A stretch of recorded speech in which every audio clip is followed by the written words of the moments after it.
დან მე ცირათელოიანი გახლავართ, რომელსაც ყოველ ორშაბათს 2:30-ზე მიმყავს გადაცემა მოქალაქის პოზიცია. Ამ გადაცემის დროს ფაქტიურად ძალიან საინტერესო ზარებია ჩვენი ტელემაყურებლისაგან, ასევე რადიო მსმენელისაგან. მე ვთხოვდი ყველას, თუ კი ვინმე დაინტერესდება საინტერესო თემით, რომელზედაც ცოტა დაბლა მოგახსენებთ, გთხოვ დაგვირეკოთ 2-388-5, რამე თუ თქვენი ყოველი ზარი ჩვენთვის არის საინტერესო, ფასადებული და ასევე ვეცდებით, რომ ყველა კითხვაზე ღირსეული პასუხი გაგცეთ.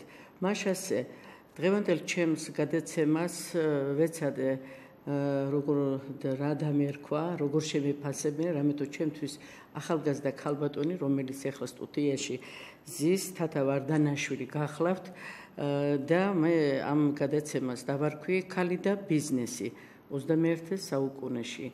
კარები ღია, თავისუფალი აზროვნება, ნიჭის რეალიზაცია.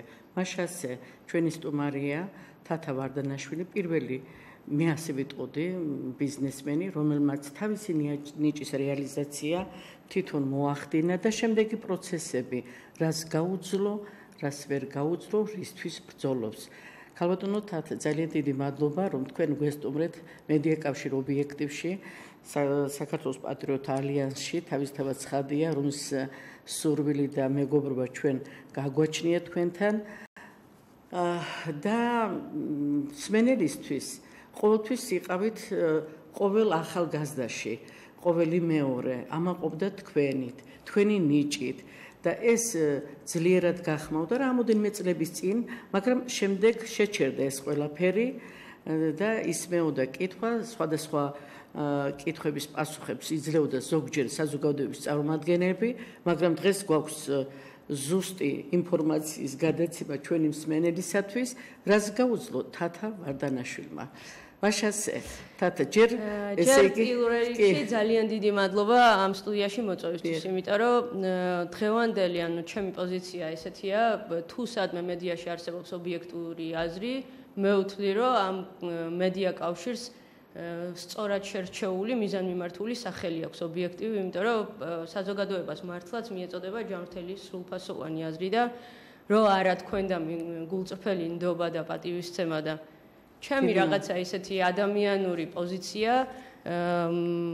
ალბათ ტელევიზიით ძალიან დიდი ხანი ამ თემაზე არ ვსაუბრობდი და ბოლომდე თავს შევიკავებდი, მაგრამ მე ვთვლი, რომ საზოგადოების ჯანმრთელი ნაწილი, რომელსაც ჯერ კიდევ პატრიოტული რაღაც სულისკვეთება შერჩენილი აქვს, ამ ადამიანების ყველას მზერა მიმართულია თქვენი ტელეარხისკენ, ისინი გულწრფელად ისმენენ ადამიანების ტკივილს, იზიარებენ სიხარულს და ჯერ კიდევ ჯერათ, რომ რაღაცა ძალას შეუძლია ეს ქვეყანა გადაარჩინოს, წაიყვანოს სამართლებრივი გზით და ამავდროულად ამ ქვეყანაში მოხდეს ისეთი პოლიტიკური ცვლილება,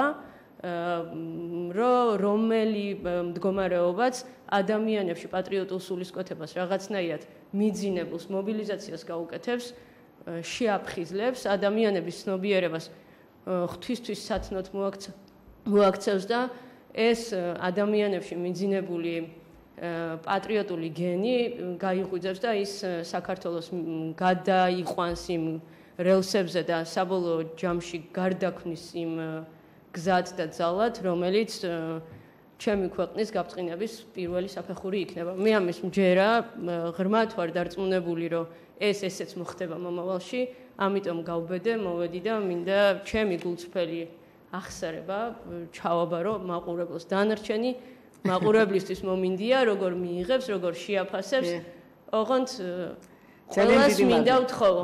დიდი მადლობა. გადაცემას ისმენენ სასულიერო პირები, ჩემი ნასაუბრები მიითვალონ როგორც ახსარება და ადამიანებმა, რომლებსაც არ შეუძლიათ ცხოვრებაში ტკივილის ის გზა დაითმინონ, რომელიც მე ჩემი ახალგაზრდობის პერიოდში დავითმინე, ნუ ჩათვლით ამას, რომ არის ჩემი განცხადებები შოვინისტური, იმიტომ რომ მე მართლაც მჯერა, რომ ჩემ ქვეყანაში კეთილსინდისიერ შრომას და გულწრფელ სიყვარულს შეუძლია ეს ქვეყანა გადაარჩინოს. ძალიან დიდი მადლობა თათა, ძალიან დიდი მადლობა და ასევე მინდა იცით თქვენი ბიოგრაფია, თქვენი აი ეს შეუვალობა, თქვენი ეს ნიჭი ფაქტიურად გენებისგან, იმიტომ ძალიან დიდი ფესვები შვილი ხარ. როგორც მე შევისწავლე თქვენი საქმე, ჯერ ერთი უნდა ვაღიარო, რომ ქალბატონ თათა ვარდანაშვილმა დაამთავრა საბურთალოზე ერთ-ერთი შესანიშნავი სკოლა წარმატებით მე ვიტყოდი ასე, შემდეგ სამხატვრო აკადემიის წარჩინებული და წითელ დიპლომზე, იგი არის უნიჭიერესი და შემდეგ თქვენ ევროპაში გაემგზავრეთ, როგორც ვიცი, რომ თქვენი ნიჭის 90 წლიანებში შემოსული 91-ში უკვე, როდესაც ქალი და ბიზნესის რეალიზაცია იწყებოდა და პირველი პროექტები, ამერიკული პირველი პროექტები ისა, თქვენ ეს ნიჭი გამოიყენეთ. იქამდე მე მინდა საზოგადოებას კიდე შევახსენო, რომ ეს ნიჭი ბიზნესის, ეს ქარხნის, ეს დანადგარები, ეს ძალიან რთული მამაკაცური საკითხებია, საქმეებია და თქვენ ეტყობა თქვენი ბაბუა ვასილ ხოდელი, რომელიც 31 ქარხნის მთავარი ინჟინერი იყო, ჯერ კიდე მეორე სამამულო ომის დროს, ხო?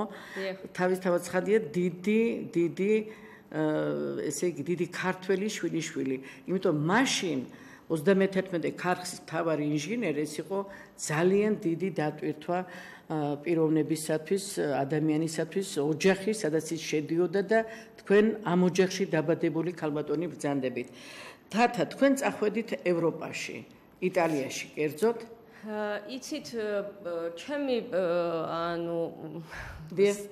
საფუძველი ჩემი განათლების მართლა ჩემი ოჯახიდან მოდის, იმიტომ რომ მე ვამაყობ იმით, რომ უაღრესად განათლებული და იმ განათლების მიათედი მომცა და იმ შრომის უნარიანობის მიასედი მომცა და შემაძლებია, რაც ჩემ ჯიში და ჯილაკში მოდგამთ, იმიტომ რომ გარდა იმისა დედის მამა, რომლითაც ვამაყობთ ჩვენ ყველანი, იმიტომ რომ ეს ფშავ-ხევსურეთიდან არიან, არა?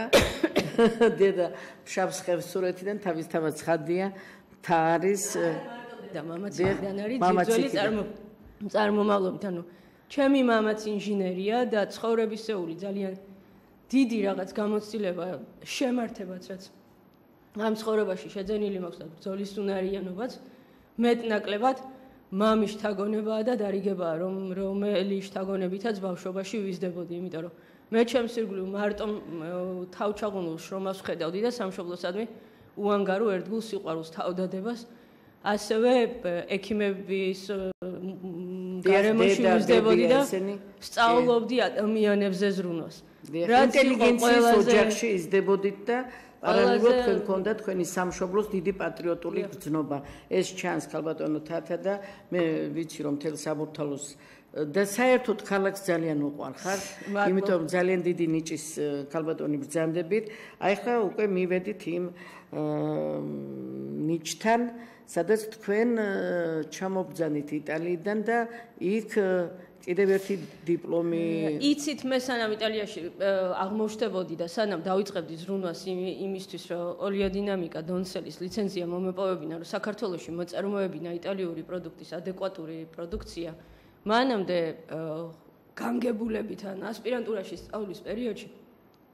ბევრჯერ მithქვამს ეს ინტერვიუში და ალბათ ხალხს ეს ადვილად გონია. თან პირველად უნდა საქმის კურსში მიზნობრივი მივლინებით აღმოჩნდი ფეხსაცმელების ფაბრიკა ისანში, რომლის მეპატრონეც იმ პერიოდში იყო ქართული ჯგუფი და აქ იტალიელი სპეციალისტების მეთვალყურეობის ქვეშ საქართველოში პირველად მოხდა მანქანა მოწყობილობების მოწყობილში ისე გარდაქმნა, რომ მართლაც იკერებოდა საქართველოში იტალიელი სპეციალისტების ზედამხედველობის ქვეშ ფეხსაცმელები, რომელი ფეხსაცმელებიც აქტიურად მიეწოდებოდა როგორც ქართულ, ასევე რუსულ ბაზარს და ყველა მთელი მომხმარებლები კმაყოფილი იყვნენ და მაშინდელი პროდუქციით, კი. პირველად მაშინ ამ იტალიელმა სპეციალისტებმა გამომარჩიეს და მიზნობრივი მივლინებით ქართულ ჯგუფმა გამაგზავნა გერმანიაში.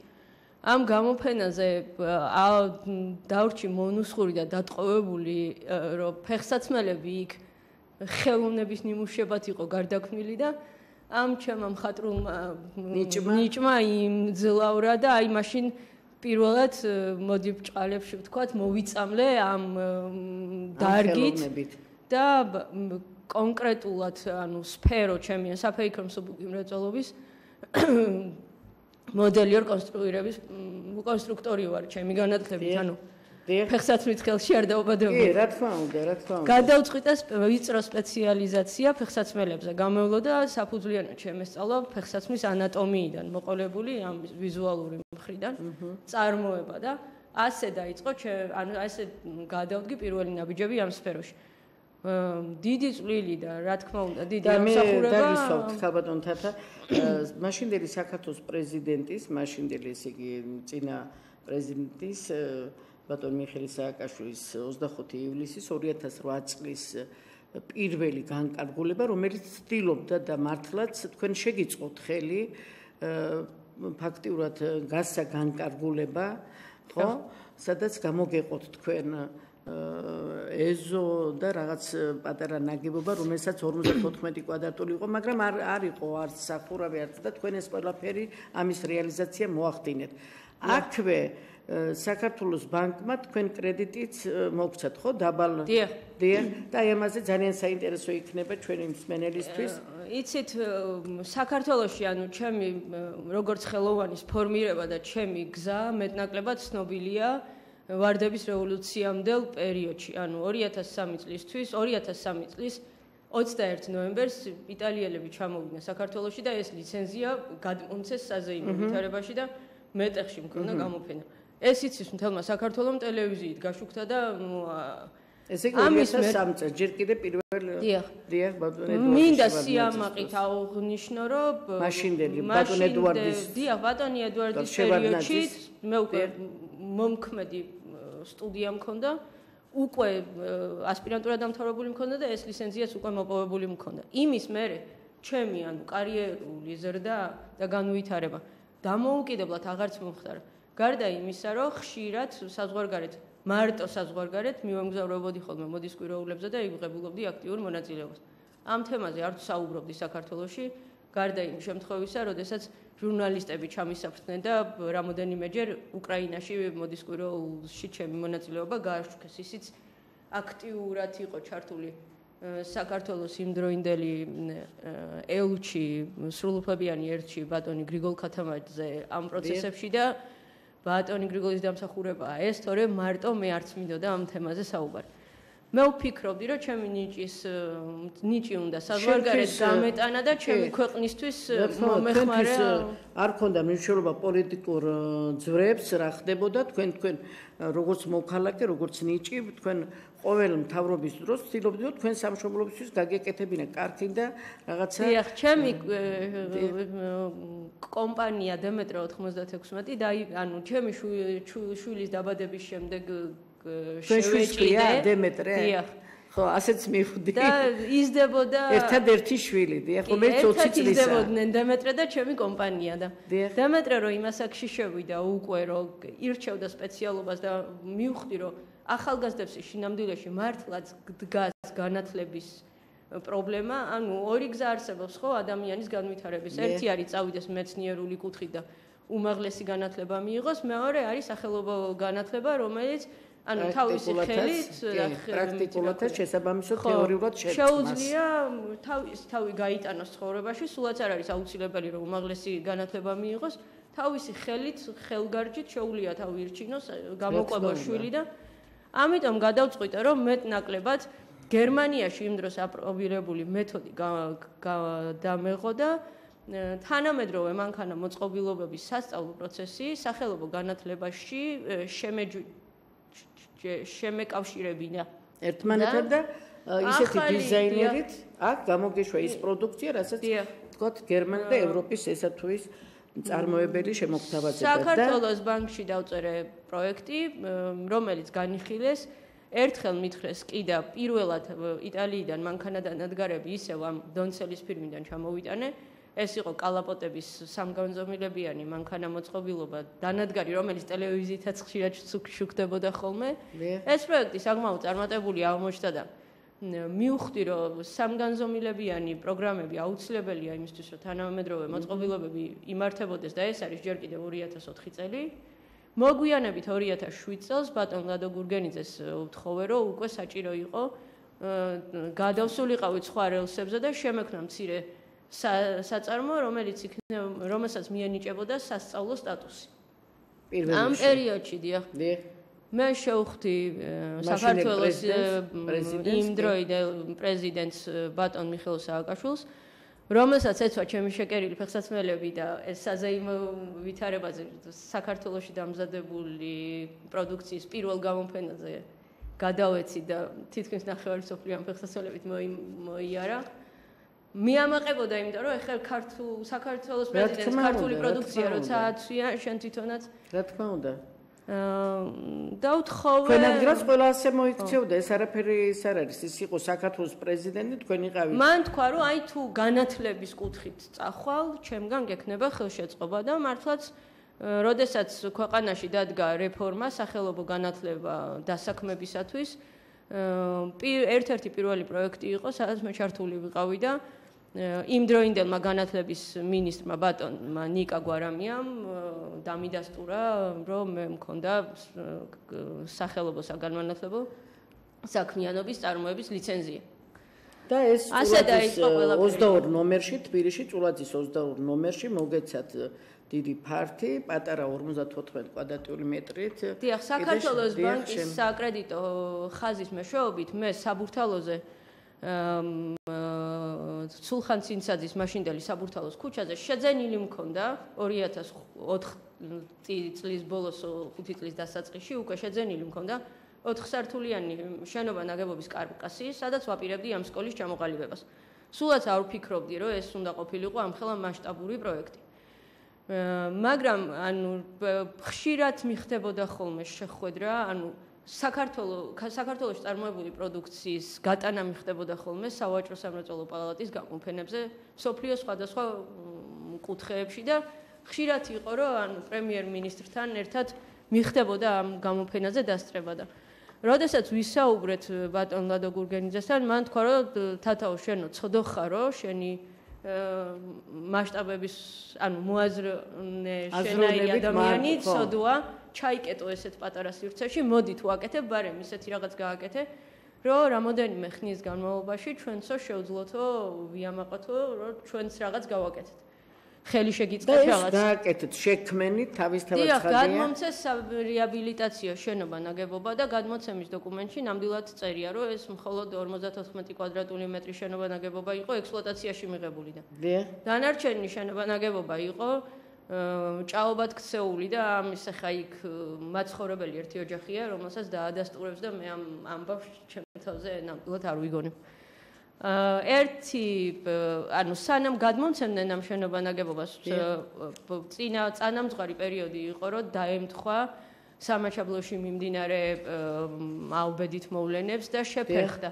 თუმცა მე უკვე ვიცოდი, რომ ამ შენობა ნაგებობას ნამდვილად გადმომცემდნენ და ნელ-ნელა შეუდექი რეაბილიტაციას, იმიტომ რომ მანქანა მოწყობილობები უკვე გზაში იყო, საქართველოში უნდა ჩამოსულიყო და ეს უნდა განმეთავსებინა და ამავდროულად უკვე ქართუდან გამოსყიდული მქონდა ის მეორადი მანქანა მოწყობილობები, რომელზეც თავის დროს უკვე ვისაუბრე, რომ ასპირანტურაში სწავლის დროს პირველად ფეხსაცმელების სიყვარული, ჩემი პროფესიისადმი ცხოველი ინტერესი ზუსტად ამ ხელშეკრულების გაფორმებიდან 9 თვის ვადაში აღნიშნულ ნაგებობაში 300,000 იყო განსაზღვრული პრეზიდენტის მიერ, ხო, პირველ პუნქტად, რომ ამისი სარემონტო, სარეაბილიტაციო სამუშაოები ჩატარებული იყო.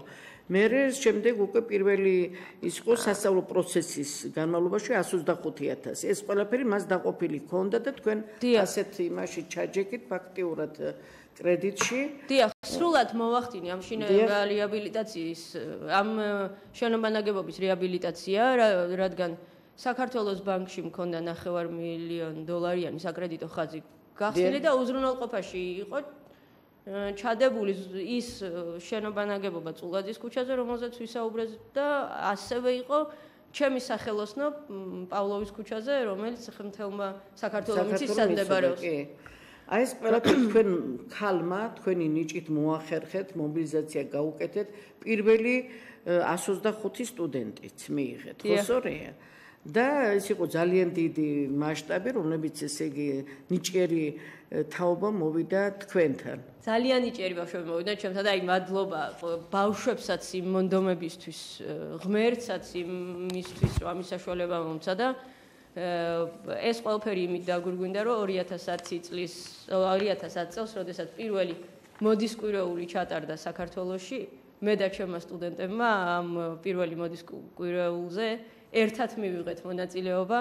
დღე და ღამე შრომობდნენ ეს ბავშვები გუსტავ კლიმტის ნამუშევრების მიხედვით. ძალიან ლამაზი კოლექცია გავაკეთეთ, რომელ კოლექციაზეც მთელი მსოფლიოს მედია აღფრთოვანებით საუბრობდა და ბოლოს დამთავრდა ისე, რომ საქართველოს სავაჭრო სამრეწველო პალატამ თავისი პირველი საერთაშორისო კონფერენცია ჩვენთან ჩაატარა.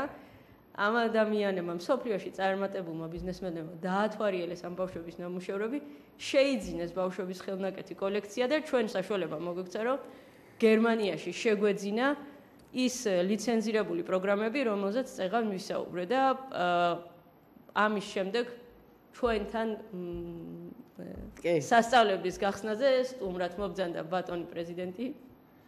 გასაგებია. და დაიწყო ის მოვლენები, რომელზეც ალბათ აი ეს ნიჭი, რომელიც თქვენ მოახმარეთ არა მარტო იმ ერთ საწარმოს, არამედ თქვენს ქვეყანას, საქართველოს. და ამით ახალგაზრდა ბიზნესმენი ქალბატონი თავისთავად ამაყობდა და დღითიდღე ძლიერდებოდა. ესეა საერთოდ ადამიანის ბუნება, თქვენ დღითიდღე. და ამ დროს უკვე იცვლება რაღაც პრობლემები, გამოდიან თავდაცვის სამინისტროში ბაჩო ახალაია, რევაშ ჭარბაძე, მეტრეველი. ეს გვარები მე მსმენელს მინდა მე თვითონ უთხრა, ჩემთვის ნაცნობია ეს სამთავე გვარი და მე არ მინდა ამის შეფასება გავაკეთო, რამე თუ ისეთი სასიამოვნო ქალბატონია და ისეთი კარგი მოსაუბრე და ისეთი კარგად შენახული ეს ძალადობის ელემენტები მაინც ძალიან ღირსეულად ხდება და მეც გიერთდებით ამ თქვენ მომავლის გრძნობას, რომ ჩვენი სამშობლო ადგას იმ გზას, რომ აუცილებლად თათა ვარდანაშვილი გაიმარჯვებს და მის რეალიზაციას არ აქვს მნიშვნელობა, ვინ იქნება პრეზიდენტი, საქართველოს ერთია, პრეზიდენტები იცვლებიან, ნიჭი კი რჩება თავის ქვეყანაში ცოცხლად და რამდენიმე საუკუნის მერეც. თუმცა წლები გავიდა, მაგრამ თქვენი ბაბუა ჩვენ მედიაკავშირ ობიექტივის მსმენელებს უთხარით საამაყოთ, რომ დიახ, საამაყო ბაბუის შვილიშვილია თათა ვარდანაშვილი. აქედან გამოდის, რომ 100 წლის და 200 წლის მერე ალბათ იამაყებენ კიდე საქართველოში, თქვენ ყავდით ასეთი და მე მჯერა, რომ ხვალინდელი დღე თქვენთვის ნამდვილად შეიძლება ცოტა რთულად იყოს, მაგრამ მაინც გაიმარჯვებთ ამ ყველაფერს, იმიტომ რომ არ შეიძლება რომ ამ ნიჭმა არ გაიმარჯვოს და აი ეს უსამართლობა, რაც ამ ადამიანებმა კერძოდ ეს რეზო ჭარბაძე, მე წავიკითხოთ თქვენ საქმეში და მინდა მსმენელს განუცხადო, რომ ეს ახალგაზრდები 23 წლის იყვნენ, როცა მოვიდნენ საქართველოს სახალხო დამცველის აპარატში და ჩემთვის ცნობილია, რაც წარმოადგენს, მე არ გადაგხდით, არც მინდა რომ ვისაუბრო, იმიტომ ისინი ამის ღირსიც არ არიან და თქვენ მოხდით ამ პიროვნების ძალადობის, იმიტომ რომ ყველაფერს მოხდიედო ჭარბაძე. იცით რა არის სინამდვილეში ბატონმა ბაჩო ახალაიამ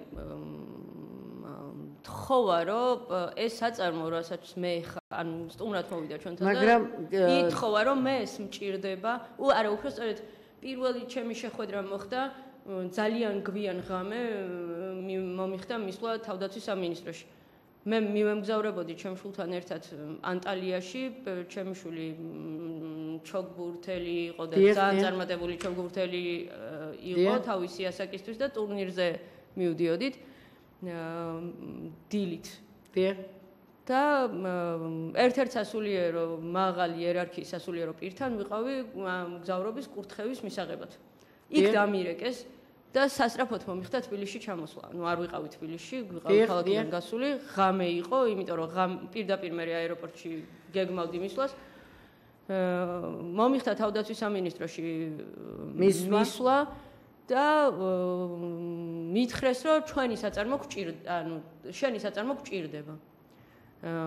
და ესე განმარტეს, რომ ჩვენ ვაპირებთ ერთ საწარმოში შევკეროთ ყველაფერი, ვიცით, რომ ფეხსაცმელებს კერავ უმაღლეს დონეზე, შეგიძლია თუ არა ტანსაცმლის წარმოება. მე ვუთხარი, რომ ტანსაცმლის წარმოება უფრო კარგად ვიცი, ვიდრე ფეხსაცმლის წარმოება, იმიტომ რომ ეს არის ჩემი ნამდვილი პროფესია. ამ საწარმოში არის რაღაცეები, რითიც შეიძლება რომ შეიკერო სამხედრო ტანსაცმელი, მაგრამ დამატებით მანქანადანადგარები მჭირდება და ამას ვერ ვყიდულობ, თუმცა პროგრამით, ანუ პრეზიდენტის განკარგულების მიხედვით გაწერილი, რომელი პროექტი ჩავაბარე ეკონომიკის სამინისტროს ამ შენობა-ნაგებობებს სანამ გადმომცემდნენ, რაც იყო საფუძველი შენობა-ნაგებობის გადმოცემის.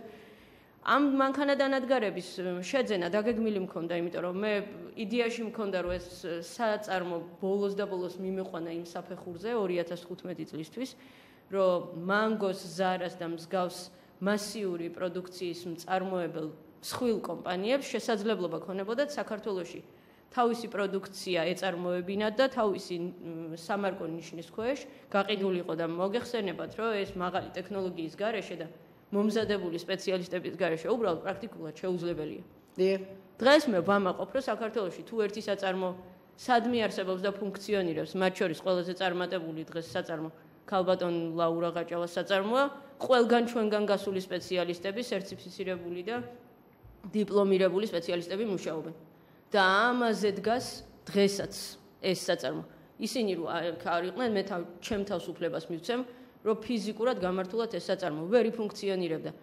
შეიძლება ამ სიტყვების გამო მე ამ სტუდიიდან გასვლის შემდეგ მილიონი სატელეფონო ზარი მივიღო და შეიძლება შეურაცხყოფებით დავიმსახურო, მაგრამ არ მეშინია ამის თქმის და აღიარების, იმიტომ მაგრამ თქვენი იყო ეს საწარმო ყველა მიცის და კი, ყველა მიცის, რომ ეს სპეციალისტები თავში ჩვენთან მუშაობდნენ. და ეს დაგეგმილი იყო, რომ ესე უნდა მომხდარიყო. ეს შეაფერხა ყველაფერი იმან, რომ სამაჩაბლოს ომის მიმდინარეობის პერიოდში ჩვენ მქონდა თავდაცვასთან შუაღამისაც რომ გიბარებენ, ეს სტილი იყო მათი, სტილი იყო ბიზნესი აგახიეს ფაქტიურად. არა ბიზნესი ამახიეს 245,000 ლარი ვალი ქონდა თავდაცვის სამინისტროს ამ ორგანიზაციის, რომელი ფულითაც ეს მანქანადანადგარები უნდა ჩამომეტანა. და რომ შემევსო სახელმწიფო კრედიტი, ზუსტად ეს თანხა აკლდა. და რომ არ დამეზარალებინა სახელმწიფო საქართველოს ბანკიდან ახლიდან ვისესხე ეს ფული და შევავს ეს სახელმწიფო კრედიტი და მაინც დაკვეთა გაფორმებული მქონდა ამ მანქანამოწყობილობებზე. ვინც არ უნდა თქვას ეხა რომ თვითონ ბატონმა რეჟო ჭარბაძემ დაგეგმა საწარმოს ჩამოყალიბება ძალიან უხერხული იქნება. იცნობენ ეხა რეზო ჭარბაძე რომ დასვან და 10 წუთი ალაპარაკონ უკვე მიხვდებიან ვინ არიან ეს და სამარცხვინოა. მაგრამ მე მტკივა გული რომ საქართველოში თუ კი რომელიმე ლამაზი აღლუმი, თუნდაც მეორეჯერ პრეზიდენტის ინაუგურაცია, თუნდაც ახლანდელი პრეზიდენტის ინაუგურაცია ჩატარებულა, თუ კი ერთი რაღაც მაინც ცმია გამართული ჯარისკაც ყველაფერი ჩვენ ფაბრიკაში შეიგერა. მე ვიჯექი ტელევიზორის წინ უფლებას არ მაძლევდნენ აღლუმზე მისვლის და მოსაწვევსაც არ მიგზავნიდნენ რომ ჩემი გაკეთებული რაღაც მენახა. ვიჯექი ტელევიზორის წინ და თვალებზე ცრემლები მაწვებოდა და ჩემ შულს არ ვაჩვენებდი ჩემ ამ მდგომარეობას, როგორ აჯილდოვებდნენ ბატონ რეზო ჭარბაძეს წმინდა გიორგის ბრწყინვალების ორდენით. სამარცხვინო. 31 ფაბრიკა თვითონ აეშენებინა და დედაჩემის მამა საქართველოს ისტორიაში ამ ნიშნით არ შესულიყო. არ ყოფილიყო 31 ქარხნის რაიკომის და რეზო ჭარბაძე სხვისი ნამუშევრით. ეს ფაბრიკაც რანაირად შეიძლება ეხლა სპეციალისტი თუ არ ყავს გამართულად აფუნქციონირებს.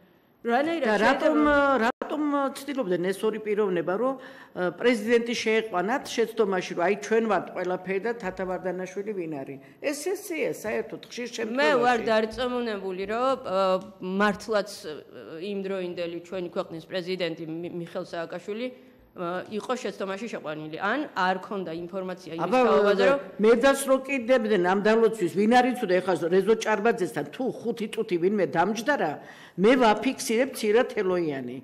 ეს უსასტიკესი, უცოდინარი ახალგაზრდა, რომელიც ჩამოიყვანეს ფაქტიურად კარმარელი იყო და იგი სოფელ ხვანჭკარიდან მისი ოჯახი ყველაფერი სირცხვილია ასეთი ახალგაზრდის აღზრდა და შემოყვანა ქალაქ თბილისში, რომლის მიმართაც, ესე იგი, განა იმიტომ არ შეიძლება ასეთი მოძალადი ახალგაზრდა, რომელიც ცდილობდა 23-24 წლის ასაკში, იგივე იმ თავის დირექტორთან ერთად, რომ ყოფილიყვნენ და რა უნდა იმაზე წარმატებული, რაღა უნდა დელტას დირექტორად დანიშნა, ხო, ბაჩო ახალაიამ. რაღა უნდა ამ კაცს. არა, ჩვენ საწარმოშიც წარმომადგენლად იყო დანიშნული, მაგრამ უბრალოდ მე არ ვიცი, საწინააღმდეგო არავის მიმართ არაფერი არ მქონდა. მე ეს იყო ჩემი პირადი თხოვნა. ერთადერთი რაც ვთხოვე მაშინ ბაჩო ახალაიას, ვთხოვე, მოდი გავუმიჯნოთ საქმიანობის სფერო, თავდაცვის სამინისტროსთვის გჭირდება ეს საწარმო. კი ბატონო, მიიღე მანქანადანადგარების საკუთრებაში. მართე შენი ფინანსები, მე დამავალე ტექნოლოგიური პროცესი და რასაც დამავალებ იმ ტექნოლოგიას დაგინერგავ საწარმოში. დამიტოვე ჩემთვის სახელობო საგანმანათლებლო ცენტრი საკუთრებაში როგორც ბიზნესი, იმიტომ რომ მომავალ თაობას ვერ აღზდი მარტო ფულზე გათვლით. თუ ადამიანში არ ჩადებ შენი საკუთარი შინაგანი რესურსი, თუ საკუთარი პოტენციალი, ანუ არ განკარგე ადამიანის და თავისი ადგილი არ მიუჩინი ახალგაზრდას, ის როგორც შეიძლება წარმატებული მოქალაქე გაიძარცოს, ასევე შეიძლება დაიკარგოს მთლიანად სივრცეში და არსებობენ წარმატებული სტუდენტები, რომელსაც ფული არ აქვთ და ეს ადამიანი ქუჩაში არ უნდა გააგდო. აქედან გამომდინარე, იმიტომ ვითხოვე ამის ჩემ მართვაში განკარგვის უფლება სახელობო საგანმანათლებლო ცენტრზე, რომ მე ზუსტად ვიცოდი, რომელი სტუდენტი უნდა წამეხალისებინა, ვისთვის უნდა გადამეხტევინებინა ფული, რომელი საწარმო პროცესში უნდა ჩამერთო და ძალიან წარმატებული პროექტი გამოვიდა, იმიტომ რომ ბავშვები თვითონ იყვნენ ჩართულები ამ საწარმო პროცესში და ვიღაცა თუ იქ რომელიმე ადამიანი, რომელიც გულშემატკივარი იყო ქვეყნის, თუ იქ შემოსულა და უნახავს 18-19 წლის გოგონები და არ იყვნენ ცოტანი, ისინი 300 აღემატებოდნენ რაოდენობაში, თავჩაღუნულები ისხდნენ და კერავდნენ ჯარისკაცის ფორმას.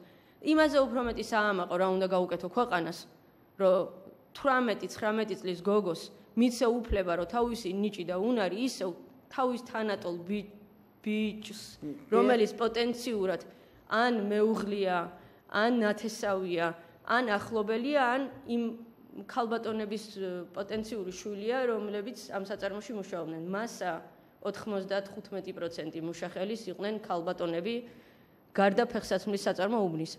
თავადუმთად, აი ძალიან საინტერესოა.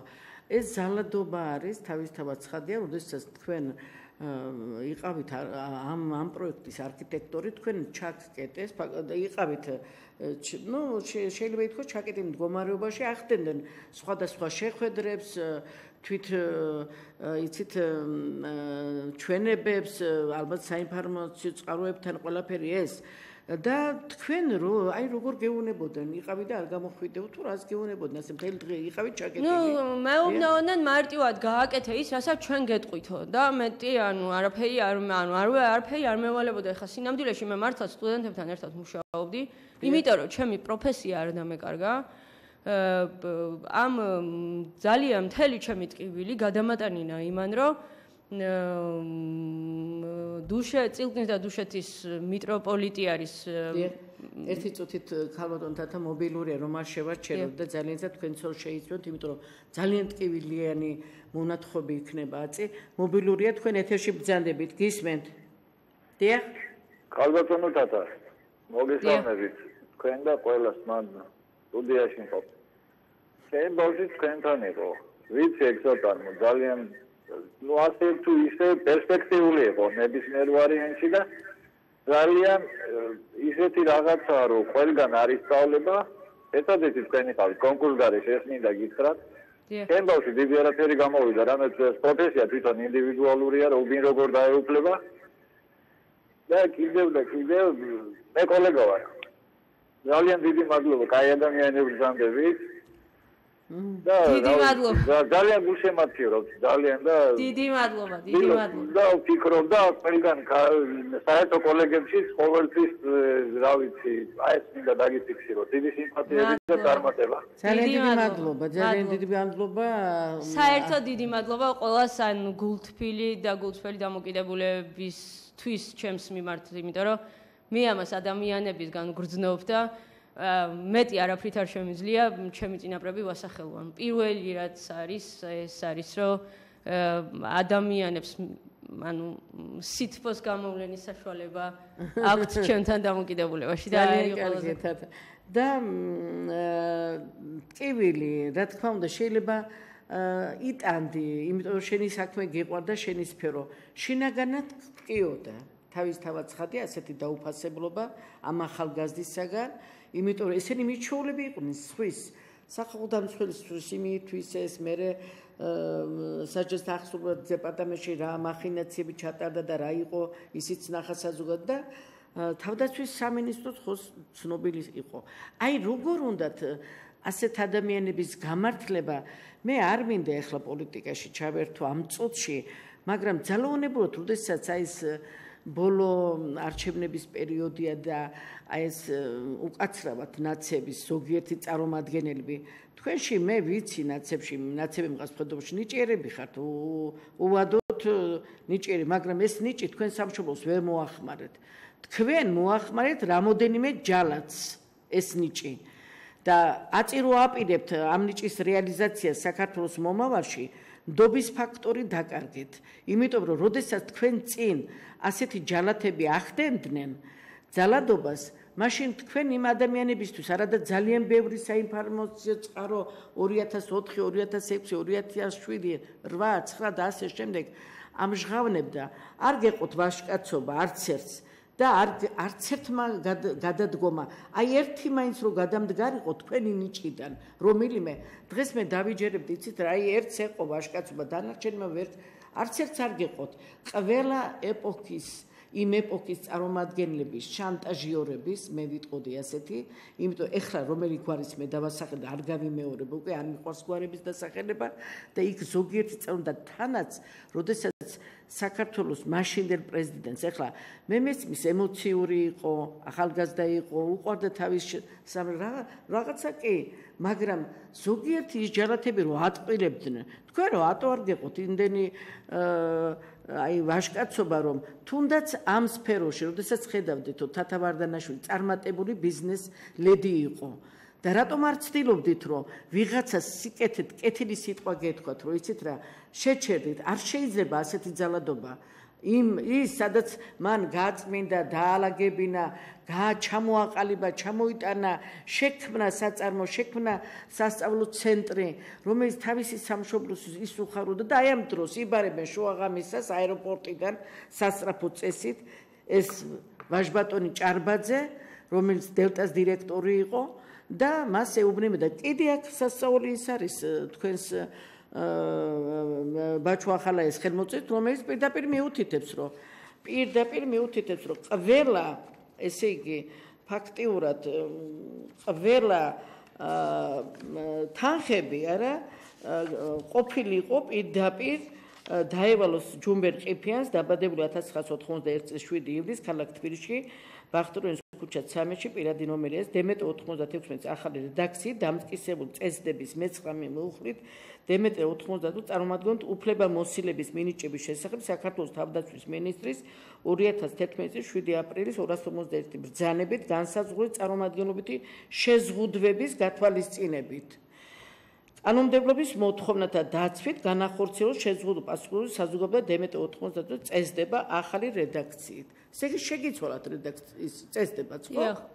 წარმომადგენელი თავდაცვის სამინისტროდან ანუ ამონაწევს ჩვეულებრივად დირექტორად ჩემთან ერთად ამოდიოდა ბატონი რეზო ჭარბაძე და პირველი მოადგილე დელეგირება ქონდა ფინანსების მართვაზე და ეს მართლა ჩემი თხოვნა იყო იმიტომ რომ იმათ ფინანსურ ოპერაციებში მონაწილეობის მიღება არც არ მინდოდა მე იმიტომ რომ ჩემი სახელი მირჩევნია ყველაფერს ჯერ ერთი და მეორეც ერთი მე მართლა გულწრფელად პატრიოტული თემა მქონდა და შეიძლება სხვებისთვის გაუგებარია მაგრამ ეს ხელისუფლება რომ შეიცვლებოდა ვერაფრით ვერ წარმომედგინა რომ თავდაცვის სამინისტროდ ხო დარჩა და თავისი საკუთარი საწარმო თუ აქვს არ მოწონს ვინ როგორ მართავს შეუულია მართველი ახალი დაგიდგინოს და ეხლა რო ტენდერს აცხადებენ ჩვეულებრივად ტანსაცმლის შესყიდვაზე, უნიფორმის შესყიდვაზე, ჩინელი შეკერავს იმას თუ თურქი შეკერავს, ეკერა ქართლსა.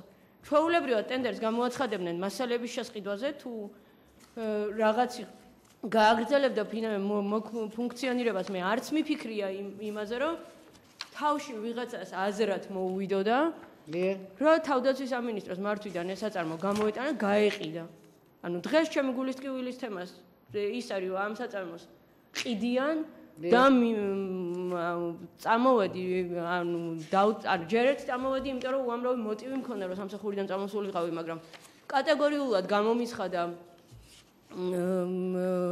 იმ დროინდელმა ანუ აი ხა ეკონომიკის მინისტრის პირველმა მოადგილემ რომ თუ ის იყო ჩვენი მართველი თუ სამსახურიდანო ესა თუ სარჩელსო შეიტანო ხალბატონთა ბოდიში დიახ ეთერში ბრძანდებით დიახ გამარჯობათ ხალბატონო აი დღევანდელ დასავალში წერია პრემიერ კვირიკაშვილმა ნაჯალათების სრული რეაბილიტაცია გამოაცხადა ვერ გავიგე ახლა თავის თავზე იღებს ეგ ყველაფერს მათ დანაშაულს რაც ხალხს შეპირდა ამდენი უბედურებები რაც ჩაატარა თავის თავზე იღებს კვირიკაშვილი თუ როგორ არის ეს დიახ დიდი მადლობა ჩვენი მსმენელის კითხვა ნამდვილად სავალალოც არის და დროულიც არის არავის არ აქვს უფლება რომ სხვის მაგივრად უფლება მოსილება აიღოს და სხვისი წამებები ასე ადვილად აპატიოს არა შეიძლება ის იყოს მთავრობის პირველი პირი მაგრამ ეს იმას არ ნიშნავს რომ მას აქვს იმის უფლება რომ ეს წამებები რომლებიც გაიარა როგორც თათმდა ძალიან მრავალი ადამიანია ძალიან დიდი ჩამონათვალია მე მინდა ვთქვა 300,000-მდეა მაგრამ მათში არის სხვადასხვა წარმომადგენლობა წამებას აქვს სხვადასხვა სახე არ არის აუცილებელი რომ გირტყან და გესროლონ არის კიდე წამების სხვა მეთოდები რომელიც სულიერებას ძალიან მძიმე ტრამას აძლევს და უკაცრავად ძალიან ღრმა პატივისცემისა ბატონი პრემიერ-მინისტრის რომ ეს ყველაფერი შერჩეს მათ ეს არ შეიძლება რომ მოხდეს ეს არის უსამართლობა იმიტომ რომ ყველამ უნდა დანაშაულზე აგოს პასუხი ასე სამართლებრივი ინსტიტუტი უნდა გაძლიერდეს და ყველამ უნდა აგოს პასუხი და თავისთავად ცხადია ჩვენი დღევანდელი გადაცემაც სწორედ იმას ეძღვნება რომ ახალგაზრდა ბიზნეს ხალბატონ თათა ვარდანაშვილს დაუბრუნდეს თავისი ბიზნესი, ჩატარდეს დროულად სასამართლო და სასამართლოში თქვენ გაქვთ უკვე ერთ წლამდეა ფაქტიურად შეტანილი, გადახდილი გაქვთ 3000 ბაჟი, ეს არ არის პატარა რაოდენობა, უმუშევარი ადამიანი, რომელიც სახლში ზის და 20 წლის ვაჟსაც ინახავს, ის შეიძლება სოციალურ დაუცველთა ფენას შინაგანად არ ეკუთვნის, იცით რატომ ამაყეა, კარგი ოჯახის შვილია და ცდილობს თავის ტკივილთან თვითონ გაუმკლავდეს ამ ტკივილს, მაგრამ საქართველოს ძალოვანი სტრუქტურებიდან, როგორც პროკურატურა და ისე სასამართლო უწყებიდან აუცილებელია ამ ფაქტის განხილვა, თუ რა მოხდა იმ ღამეს საქართველოს თავდაცვის სამინისტროში, რატომ გადაეცა, რატომ წაერთვა, რატომ აახიეს ეს ბიზნესი და რატომ მოხდა ეს ხალბატონი ასეთნაირად მარტო დარჩა და ეს ყველაფერი რაც მან იშრომა და თავის ნიჭი ჩააქსოვა ვიღაცება, რომლებიც უძლურები იყვნენ თავისი ნიჭი და ისინი უნიჭოები იყვნენ, მხოლოდ ქუჩაში კამარას დროშებით პრიალებდნენ და 2003 წლის გადატრიალებაში, სახელმწიფო გადატრიალებაში ჰქონდათ ხელი ფაქტიურად მოკიდებული იმისათვის, რომ სკამზე დამჯდარიყვნენ და აი ასეთი საქმეები და უკან წაეწიათ ჩვენი ქართული სახელმწიფოს მდგომარეობა. დღეს არც ბატონ პრემიერ-მინისტრს არავის არ აქვს უფლება, იმიტომ არ დაწყნარდება ხალხი, მე სრული პასუხისგებლობით ვამბობ, მეც ერთ-ერთი წარმომადგენელი ვარ, მინდა პირველი ქალი ვარ საქართველოს სახალხო დამცველის აპარატში, როდესაც ვიდექი და 4 კამერა მიღებდა, როგორ და რა დღეში ვიყავი ამ ორი ადამიანის ხელში. მხედველობაში მყავს ბაჩო ახალაია და ჭარბაძე და იქ 3-4 კაცი იყო, როდესაც თავდაცვის სამინისტროში მიბრძანდებოდა, იქ გადაიყვანა უკაცრავად საჯარახშობის დეპარტამენტში, მერე იქიდან საჯარახშობის დეპარტამენტში გადავიდა თავდაცვის სამინისტროში, იქ გადავიდნენ და აი შედეგი ეს არ არის მარტო თათა არიან ძალიან ბევრი მსხვერპლი ამ ადამიანების და სხვა ადამიანების, რომლებიც ძალოვან უწყებებში თქვენ ქალბატონი თქვით, არ მინდა იმის გვარი ვასახელო თქვა და ის სახელობთ როგორც ბიზნესი წარუდგინა მოსახლეობას, მე ამას არ ჩავთვლი ამ ქალს, რომელზეც თქვენ თქვით რომ მას აქვს წარმატებული ბიზნესი, მასეთი წარმატებულია თქვენი იყო ქალბატონოთათა წარმატებული თქვენი ნიჭით მოახდეთ თქვენი რეალიზაცია თქვენ შოულობდით თქვენ პოულობდით ურთიერთობებს ევროპაში ასევე მაშინდელ ბანკის მმართველთან რომელიც ასევე მაშინდელ პრეზიდენტთან მაგრამ შეცდომაში შეიყვანეს ამ ორ ადამიანებმა ის რომ როგორმე ყველაფერი მოეჩვენებიათ რომ ესენი იყვნენ წარმოებლები და არა თქვენ აი ეს იყო მე მგონია რომ ეხანდელი ხელისუფლება შეცდომაში არის შეყვანილი და არასწორი ინფორმაცია მიეწოდებათ ამ ადამიანებს იმიტომ რომ საბუთებს არავინ არ კითხულობს ერთი წელია შეტანილი აქვს ქალ სასამართლოში სამოქალაქო სარჩელი აი ისმევა კითხვა ადვოკატი ცხვედიანი და მიზეზი რატომ არ ტარდება სასამართლო ამ საქმეს სასამართლოს საერთოდ არ ჭირდება უბრალოდ ბატო ეხანდელი მომქმედი პრემიერ-მინისტრი უნდა დაინტერესდეს ამ საქმით ფიზიკურად უნდა გაეცნონ ამ საბუთებს ეკონომიკის სამინისტროში წაიკითხონ გადაცემის დოკუმენტი რომელ ჩამონათვალი არის მანქანადან ადგარების რაზეც მე პრეტენზია არ მაქვს იმიტომ რომ იმ დროს ჭირდებოდა ჩემ სამშობლოს რომ ეწარმოებინა ანალოგი პროდუქტი რომელსაც ითხოვდა ნატო თავისი სტანდარტების მიხედვით მე ვარ ამაყი რომ ეს ყველაფერი შევძელით გავაკეთეთ გამოგვივიდა დაიტოვონ კი ბატონო არ ჭირდებათ გაასხვისონ მაგრამ ის რომ სასწავლებელი წარმოადგენდა ჩემს საკუთრებას რომელიც განვითარებისთვისაც გადმომეცა შენობა ნაგებობა რომლის მიხედვითაც ექსპერტიზი დასკვნა არსებობს რომ ამაზე ნაცვლად 300,000-ისა 1 მილიონი არის დახარჯული და ამის მიხედვით ის ექსპლუატაციაში მიღებულია ამას რა სჭირდება სასამართლო ჭირდება უბრალოდ საბუთებს საკითხვა მაგრამ პოლიტიკური ნება საჭირო არ ინტერესდება იმიტომ რომ მაიგივებენ სააკაშვილის რეჟიმთან ამ რეჟიმი ან მე დარწმუნებული ვარ რომ ბატონი პრეზიდენტი შეცდომაში შეიყვანეს თორე სანამ მომქმედი პრეზიდენტი იყო აი ნუ რა წარმოადგენდა მაგისტვის თავისი გამოცემული პრეზიდენტის ერთი განკარგულების გაუქმება ხო? კი ბატონო, იცით რა არის ჩვენ ვამთავრებთ ახლა უკვე 1 საათი გავიდა ქალბატონ თამთა ჩვენი თხოვნა არის ერთობლივი თავისთავად ცხადია რომ საქართველოს საქმის ყურში არის პოლიტიკური გაერთიანება საქართველოს პატრიოტები ალიანსი, ასევე მედია კავშირის ობიექტივის ხელმძღვანელობა, თითოეული ადამიანი საქართველოს თითოეული წევრი, რომ სამოქალაქო სარჩელი, რომელიც შეტანილია სასამართლოში, გადახდილია ბაჟი, ელოდება ახალგაზრდა დედა, ახალგაზრდა ხელოვანი ქალია, რომელსაც ხელოვანი, როდესაც ქმნის ის სილამაზეს, პროდუქციას თავის სახელმწიფოში ჩაატარეთ ეს სასამართლო, რატომ არ ატარებთ და ხელი შეუწყეთ ბატონო პრემიერ-მინისტრო იმ ძალოვნური სისტემის გაძლიერებას, რამე თუ თვითონ სისტემა თუ გაძლიერდება და ყველა საქმეს გამოიძიებს, შერიგებაც მე ხალხი დაწყნარდება ისე, ამის გარეშე ხალხი ვერ დაწყნარდება. ძალიან დიდი მადლობა ქალბატონ თანთა, გისურვებთ წარმატებებს, გისურვებთ ყოველთვის ლაღ ცხოვრებას, იმიტომ თქვენ ლაღი ქალბატონი ხართ და საქართველოს ჭირდება ასეთი ძლიერი და წარმატებული ქალები. დიდი მადლობა, ნახვამდის.